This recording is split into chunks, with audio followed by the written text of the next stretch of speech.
इन्नद्दीन इंदल्लाहिल इस्लाम। अल्लाह की दृष्टि में, अल्लाह की नजर में सबसे बेहतर अगर कोई मजहब है, सबसे बेहतर अगर कोई दीन है तो वो इस्लाम है। सबसे बेहतर और बेहतर चीज की कुर्बानी कोई नहीं देता है। बेहतर चीज के लिए कुर्बानी दी जाती है, उसकी कुर्बानी कोई नहीं देता है। अल्लाह रब्बुल आलमीन ने फरमाया, देखिए कितनी छोटी सी बात कही, लेकिन बात कितनी बड़ी है।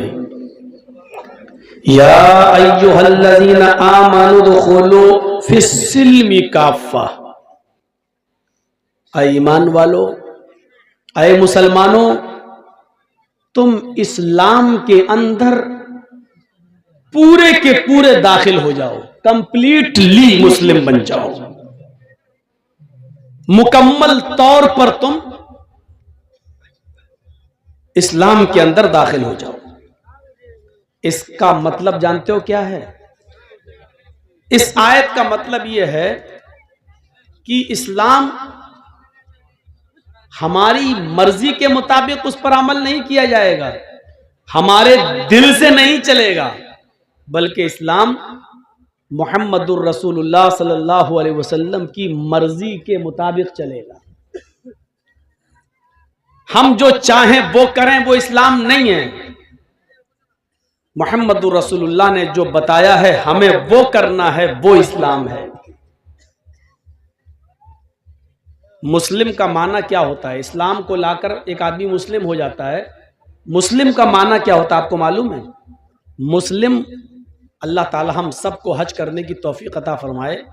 जब आप सऊदी अरब के अंदर जाएं तो किसी अरबी से पूछना, आपके यहां मुस्लिम किसको कहते हैं?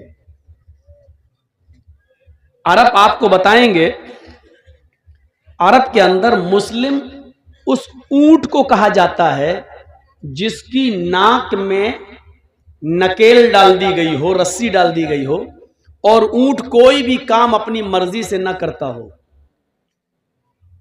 ऊंट का मालिक जब रस्सी पकड़ के उठाता है तो ऊंट उठता है। ऊंट का मालिक जब रस्सी से इशारा करता है, बिठाता है तो बैठता है। ऊंट का मालिक उसको खींच के पानी के पास ले जाता है, तब ऊंट पानी पीता है। ऊंट का मालिक जब ऊंट को खिलाता है तो ऊंट खाता है। ऊंट का मालिक जब उसको लेके चलता है तो ऊंट जाता है। ऊंट का मालिक जब उसको बांधने के लिए उसके गहवारे में जाता है तो ऊंट वहां पहुंच जाता है। यानी ऊंट के नाक में नकेल पड़ गई है, वो ऊंट अपनी मर्जी से कुछ नहीं कर सकता, जो कुछ भी करेगा अपने मालिक की मर्जी से करता है। ऐसे ऊंट को अरब क्या कहते हैं? हाजल जमालुल मुस्लिम। ये मुस्लिम ऊंट है, अपने मालिक का फर्मा बरदार ऊंट है। उसी मुस्लिम से मुस्लिम बना है। हम और आप मुस्लिम हैं। मुस्लिम का मतलब क्या है? अपनी मर्जी के मालिक नहीं है। हमारी नाक में भी एक नकेल डाल दी गई है शरीयत की। हम वहीं बैठेंगे जहां शरीयत हमें बैठने की इजाजत देती है। हम वहीं खड़े होंगे जहां शरीयत हमें खड़े होने की इजाजत देती है। हम इतना ही नहीं, वही खाएंगे शरीयत जो हमें इजाजत देती है। हम उसी चीज को पिएंगे शरीयत जिसको पीने की इजाजत देती है। गोया कि ये कह दिया जाए कि एक मुसलमान आवारा और खुला हुआ जानवर नहीं होता है कि वो जिसके खेत में जाना चाहे मुंह मारता फिरे। एक मुसलमान खूंटे से बंधा हुआ गाय, बैल, बकरी या कोई जानवर जो खूंटे से बंधा हुआ होता है, एक मुसलमान की पहचान वही होती है, वो एक खूंटे से बंधा हुआ है।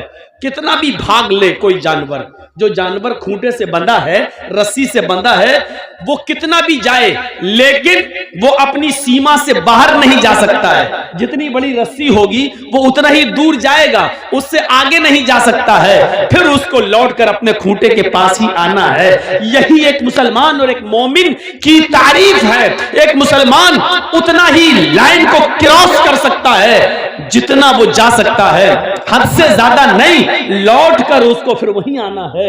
ये है इस्लाम की, और ये है एक मुसलमान की, और ये है एक मोमिन की तारीफ। और जो मन में आता है जो खाता है, मन में आता है वो पीता है, मन में आता है वो वहां जाता है, मन में आता है वो करता है, जुआ भी खेलता है, शराब भी पीता है, चोरी भी करता है, हमारी माँ बहनें बेपर्दगी का मुजाहरा भी करती हैं, जब चाहती है तब सोती हैं, उनके पास रात में सोने की कोई सीमा नहीं है, वो रात में 2 बजे सोए, 3 बजे सोए, उनकी कोई लिमिट नहीं है, कोई सीमा नहीं है। तो माफ कीजिएगा, ये उस आवारा जानवर की तरह है जो खूंटे से रस्सी तोड़कर भाग गया है। वो जिसके खेत में जाता है, घास चर रहा है, उसकी फसल बर्बाद कर रहा है, वो एक आवारा जानवर है। और वो ऐसा जानवर है कि जिसके नाक में नकेल नहीं है, उसको कोई भी पकड़ सकता है, उसकी कोई भी चोरी कर सकता है, उसको कोई भी खा सकता है, उसको कोई भी काट सकता है, क्योंकि वो आवारा है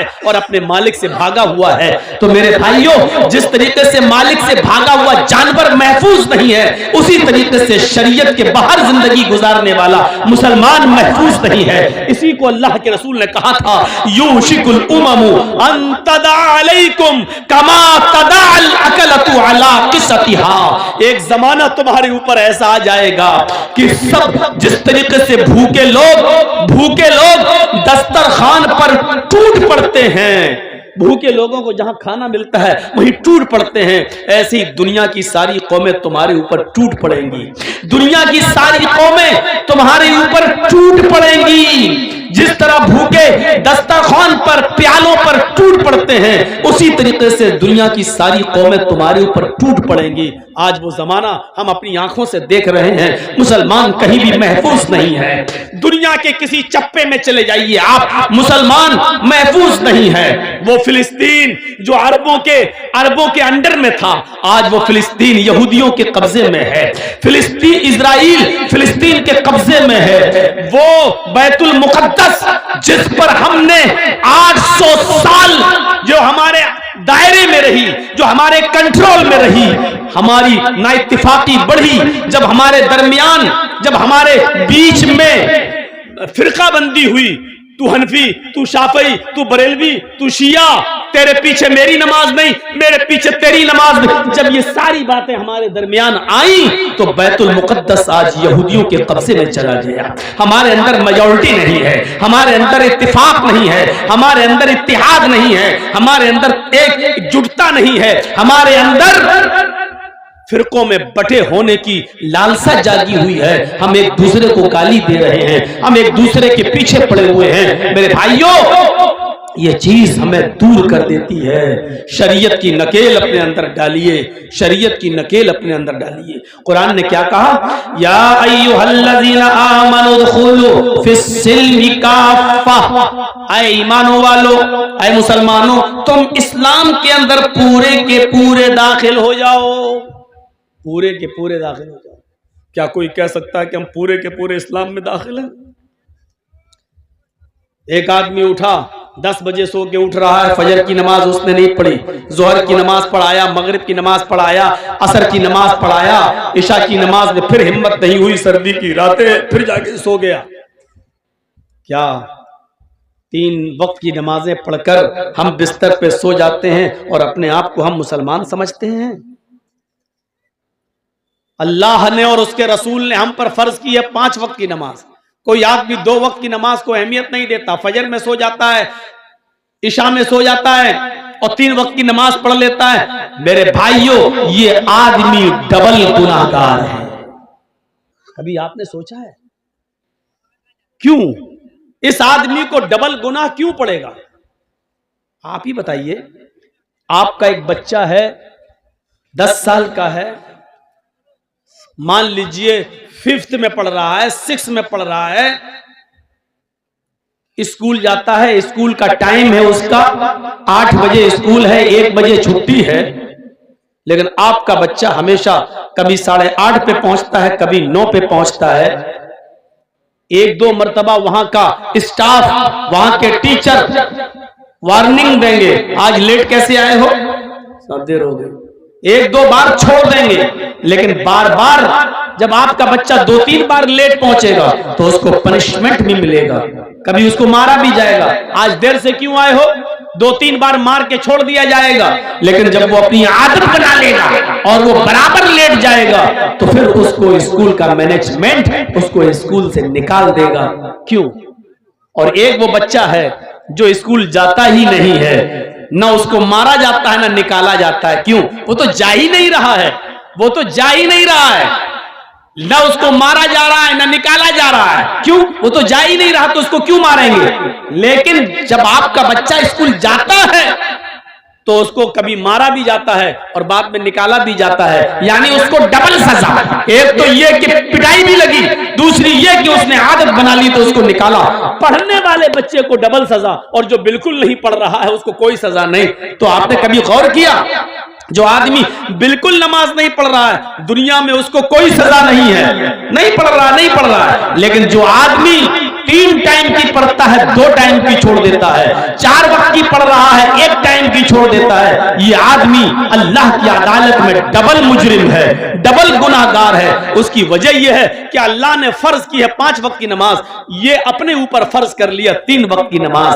अल्लाह ने कहा 5 की पढ़ो, ये 3 की और 4 की पढ़ रहा है। इसको डबल गुनाह इस बात का, एक तो 2 वक्त की नमाज छोड़ रहा है, एक तो गुनाह इस बात का, और दूसरा गुनाह नमाज को अपने मनमाने तरीके से पढ़ रहा है। अल्लाह के कानून को बदलने की सजा, यानी चेंज करने की सजा, क्योंकि अल्लाह ने फर्ज की 5 वक्त की और ये पढ़ रहा 3 वक्त की, इसलिए इसको डबल सजा। ये हमें और आपको सोचना चाहिए। हम अपने मुआशरे में जी रहे हैं, रह रहे हैं, क्या है ये मुआशरा? वो इस्लाम जो सबसे बेहतर मजहब है, हम उसकी कदर नहीं कर पा रहे हैं, हम उसकी कदर नहीं कर पा रहे हैं। हर वक्त जब तक हम इस्लाम में डूबे नहीं रहेंगे, मसलन जर्जीस साहब कुर्सी पर बैठे तकरीर कर रहे हैं, कुर्सी पर बैठने से पहले सोच लेना चाहिए कि कुर्सी पर बैठकर तकरीर करना कोई नाजायज तो नहीं है। जब हम माइक में बोलें तो ये सोच लेना चाहिए कि माइक में बोलना कहीं गुनाह तो नहीं है। आप जो जलसा सुनने के लिए आप बैठे हैं और बिना जरूरत के आप उठ रहे हैं, बैठ रहे हैं और आवाज कस रहे हैं और आपके मुंह से आवाज निकल रही है, तो आपको ये सोच लेना चाहिए कि आवाज निकालने से पहले कहीं जलसा सुनते वक्त, कुरान और हदीस की बातें सुनते वक्त मुंह से बोलना जायज है कि नाजायज है। जब तक हम हर बात पर इस्लाम की फिक्र नहीं करेंगे कि इस्लाम में जायज है कि नाजायज, तब तक हम इस्लाम पर पूरा अमल नहीं कर सकते। हमारा उठना, बैठना, लेटना, सोना, जागना, खाना, पीना सब इस्लामी होना चाहिए।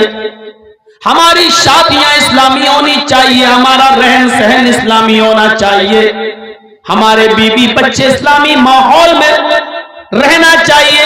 ये तमाम चीजें जब तक हम सोचेंगे नहीं। कहा जाता है कि एक आदमी बहुत भूखा था, भूख की वजह से उसको